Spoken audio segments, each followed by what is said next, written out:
નમસ્કાર મિત્રો મહત્વની હેડલાઇન્સ ઉપર નજર નાખીએ તો નવસારીમાં સસ્તા સોનાની લાલચમાં આવીને વેપારીએ 18 લાખ રૂપિયા ગુમાવ્યા છે.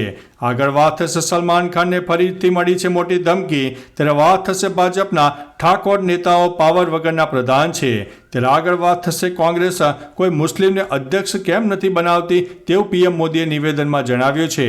ત્યારે વાત થશે સીએમ ભૂપેન્દ્રભાઈ પટેલે જય ભીમના નારા સાથે એક મોટો કાર્યક્રમ કર્યો હતો. ત્યારે વાત થશે તૈયાર રહેજો ધોળા દિવસે તારા દેખાઈ જશે. ત્યારે વાત થશે પીએમ મોદીના નિવેદન પર ખડગેનો પલટવાર સામે આવ્યો છે. આગળ વાત થશે ન્યૂયોર્કમાં 14 એપ્રિલ આંબેડકર દિવસને જાહેર કરવામાં આવ્યો છે.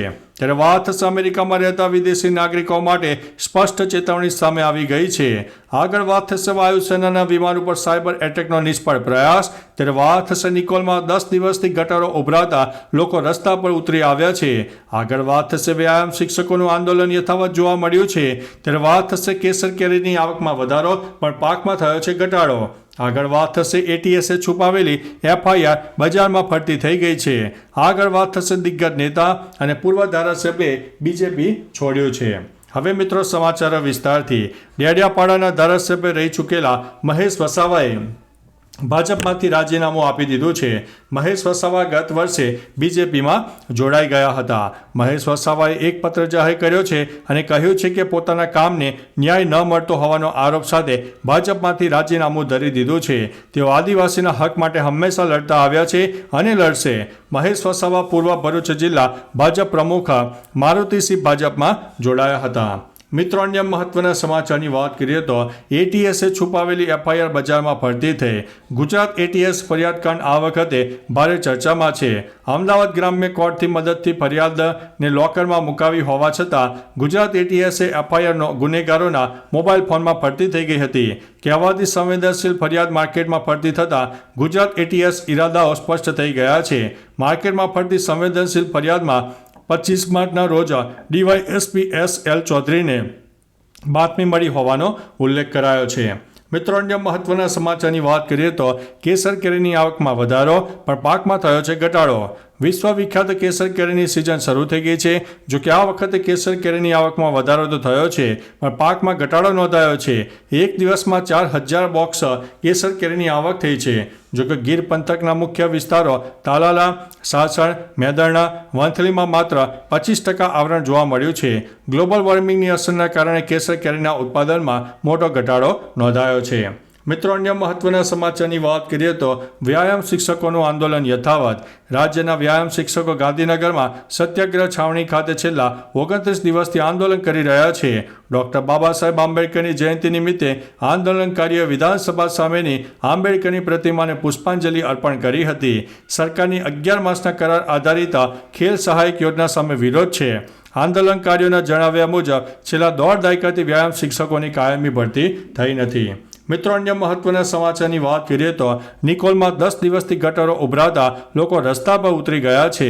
છેલ્લા 10 દિવસથી અમદાવાદમાં નિકોલ વિસ્તારમાં ગટરો ઉભરાતા લોકો ત્રાહિમામ પોકારી ગયા છે. આ વિસ્તારમાં વગર વરસાદે ચોમાસા જેવી પરિસ્થિતિનું નિર્માણ થયું છે.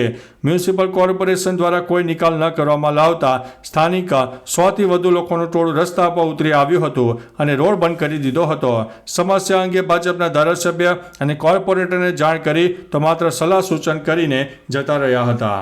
મિત્રો અન્ય મહત્વના સમાચારની વાત કરીએ તો વાયુસેનાના વિમાન ઉપર સાયબર એટેકનો નિષ્ફળ પ્રયાસ.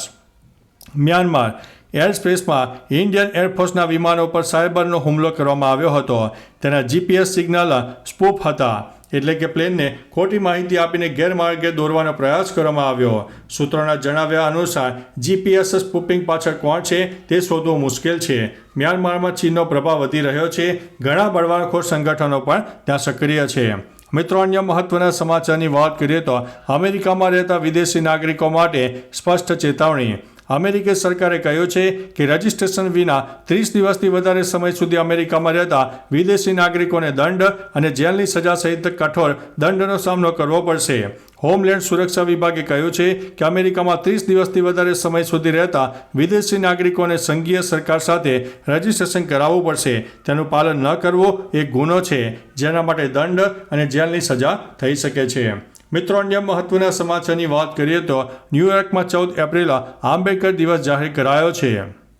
ન્યૂયોર્ક સિટીને 14 એપ્રિલે ડૉક્ટર ભીમરાવ આંબેડકરનો જન્મદિવસ એટલે કે આંબેડકર ડે તરીકે જાહેર કરાયો હતો. ન્યૂયોર્કના મેયર એરિસ કે એડમ્સે આ પ્રસ્તાવ પર હસ્તાક્ષર કરીને તેને સત્તાવાર બનાવ્યો છે. આ ઘોષણા ભારતીય મૂળના લોકો માટે ગૌરવની ક્ષણ છે. સાથે જ તે સમાનતા, ન્યાય અને સામાજિક પરિવર્તનના આંબેડકરના વિચારોને વૈશ્વિક સ્તરે માન્યતા આપવાનું એક મહત્વપૂર્ણ પગલું છે.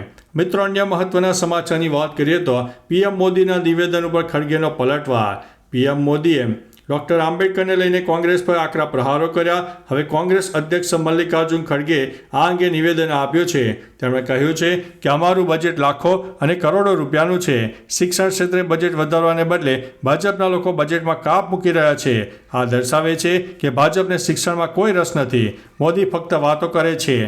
પીએમએ બાબા સાહેબના સિદ્ધાંતો અપનાવ્યા નથી. મિત્રો, અન્ય મહત્વના સમાચારની વાત કરીએ તો તૈયાર રહેજો, ધોળા દિવસે તારા દેખાશે. રાજ્યમાં આગામી દિવસોમાં ફરી તાપમાન વધવાની આગાહી છે. હવામાન વિભાગની માહિતી મુજબ આજથી હીટ વેવની શક્યતા છે. અમદાવાદ અને રાજકોટમાં તાપમાન 42-43 ડિગ્રી સુધી જવાની શક્યતા છે. રાજકોટમાં 42.7 ડિગ્રી તાપમાન નોંધાઈ ગયું, જેના કારણે અગનભઠ્ઠી બની ગયું હતું. રાજ્યના 7 શહેરોમાં તાપમાન 40 ડિગ્રીને પાર થઈ ગયું. 3 દિવસની રાહત બાદ ફરીથી ગરમીનો પારો ઉંચકાશે.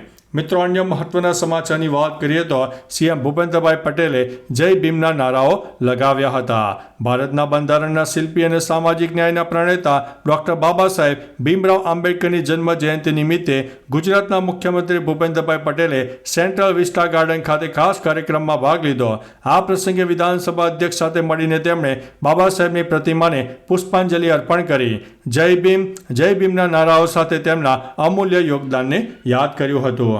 મિત્રો, અન્ય મહત્વના સમાચારની વાત કરીએ તો કોંગ્રેસ કોઈ મુસ્લિમને અધ્યક્ષ કેમ બનાવતી નથી તેવું પીએમ મોદીએ જણાવ્યું છે. પીએમ મોદીએ હરિયાણામાં સંબોધન કરતા કોંગ્રેસ ઉપર પ્રહાર કર્યા છે. પીએમ મોદીએ કહ્યું કે જો તેઓ મુસ્લિમના શુભચિંતક હોય તો કોંગ્રેસે કોઈ મુસ્લિમને પોતાની પાર્ટીનો પ્રમુખ બનાવવો જોઈએ. તેમણે મુસ્લિમોનો ઉપયોગ કરીને ફક્ત કટ્ટરપંથીઓને ખુશ કર્યા છે. કોંગ્રેસે દેશમાં વોટ બેંક વાયરલ ફેલાવ્યો છે. કોંગ્રેસ વકફ મુદ્દે પણ દેશને ગેરમાર્ગે દોરી રહી છે. કોંગ્રેસે હંમેશા સત્તા માટે બંધારણની એસી-તેસી કરી છે. મિત્રો, અન્ય મહત્વના સમાચારની વાત કરીએ તો ભાજપના ઠાકોર નેતાઓ પાવર વગરના પ્રધાન છે. પાટણ યુનિવર્સિટીના રંગભવન હોલમાં યોજાયેલા ઉત્તર ગુજરાત ક્ષત્રિય ઠાકોર સમાજના સંમેલનમાં સાંસદ જ્ઞાનીબેન ઠાકોરે ભાજપના ઠાકોર નેતાઓ પર નિશાન સાધ્યું હતું. તેમણે કહ્યું કે કોઈ કામ કરવાનું હોય તો તેઓ કહે છે કે અમારી પાસે સત્તા નથી, સરકારમાં રહીને પણ મદદ ન કરી શકે, એવા લોકો પાવર વગરના પ્રધાન જ કહેવાય. આ સંમેલનમાં બળદેવજી ઠાકોર, ભરતસિંહ સોલંકી, અમિત ચાવડા સહિત અનેક નેતાઓ હાજર રહ્યા હતા. મિત્રો, અન્ય મહત્વના સમાચારની વાત કરીએ તો સલમાન ખાનને ફરીથી ધમકી મળી છે. સલમાન ખાનને ફરીથી એક વખત ધમકી મળતા ચકચાર મચી જવા પામી છે. મળતી માહિતી મુજબ મુંબઈના વલ્લી વિસ્તારના પરિવહન વિભાગના વોટ્સઅપ ગ્રુપમાં એક અજાણ્યા શખ્સ દ્વારા સંદેશો મોકલાયો હતો, જેમાં સલમાન ખાનની કારને બોમ્બથી ઉડાવી દેવાની તથા ઘરમાં ઘૂસીને મારવાની ધમકી આપવામાં આવી છે. સમગ્ર ઘટનાની ગંભીરતા જોઈને વલ્લી પોલીસ સ્ટેશનમાં અજાણ્યા શખ્સ વિરુદ્ધ ફરિયાદ નોંધાઈ છે. મિત્રો, અન્ય મહત્વના સમાચારની વાત કરીએ તો સસ્તા સોનાની લાલચમાં આવીને વેપારીએ 18 લાખ રૂપિયા ગુમાવ્યા છે. નવસારીના જલાલપોર તાલુકાના મરોલી ગામના એક વેપારીને સસ્તું સોનું આપવાની લાલચ આપીને 3 શખ્સોએ 18 લાખ રૂપિયાની રકમ પડાવી હોવાનો મામલો પોલીસ સ્ટેશન સમક્ષ પહોંચ્યો હતો. આરોપીએ વેપારી સાથે સંપર્ક સાધી અને જણાવ્યું કે તેઓ સસ્તું સોનું લાવી આપશે, જેથી માર્કેટ વેલ્યુ કરતાં ઘણો ઓછો ભાવ રહેશે. આ લાલચમાં આવીને વેપારીએ 2 તબક્કામાં કુલ 18 લાખ રૂપિયા આપ્યા હતા. તો ચાલો મિત્રો, ફરીથી દેશ અને દુનિયાના સુપરફાસ્ટ સમાચાર લઈને મળતા રહીશું. ત્યાં સુધી અમને રજા આપશો. નમસ્તે.